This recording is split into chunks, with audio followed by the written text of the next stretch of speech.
చేనేత రంగానికి గుదిబండగా మారిన జీఎస్టీ విషయంలో చర్యలు తీసుకొని చేనేతలను బ్రతికించాలని కోరుతూ ప్రధాని మోదీకి తెలంగాణ రాష్ట్ర చేనేత జౌళి శాఖ మంత్రి తుమ్మల నాగేశ్వరరావు లేఖ రాశారు. కేంద్ర చేనేత జౌళి శాఖ మంత్రి గిరిరాజ్ సింగ్ కూడా తుమ్మల లేఖ పంపారు.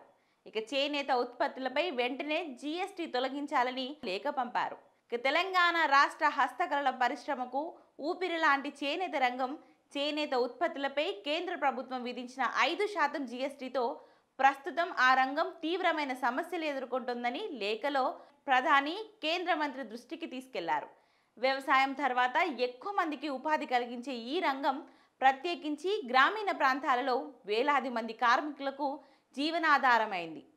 రాష్ట్రంలో ప్రస్తుతం 23,046 మంది చేనేత కార్మికులు, 34,056 మంది అనుబంధ కార్మికులు ఈ రంగంలో పనిచేస్తూ ఉపాధి పొందుతున్నారని, ముడి సరుకుల ధరలు పెరగడం, పవర్లూమ్, మిల్ రంగాలు తక్కువ ఉత్పత్తి వ్యయంతో వస్త్రాలు తయారు చేయడంతో మార్కెట్లో చేనేత వస్త్రాలు తయారు చేసే నేత కార్మికులకు గిరాకీ లేక ఆర్థిక ఇబ్బందులు ఎదుర్కొంటున్నారని తుమ్మల లేఖలో పేర్కొన్నారు.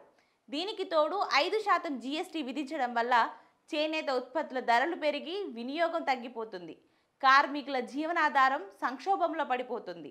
జీఎస్టీ వల్ల నష్టపోతున్న నేతలను తమ సాంప్రదాయ వృత్తిని వదిలి వలస వెళ్లాల్సిన పరిస్థితి వస్తుందని లేఖలో ఆయన పేర్కొన్నారు. ఇక సాధారణంగా ఖాదీ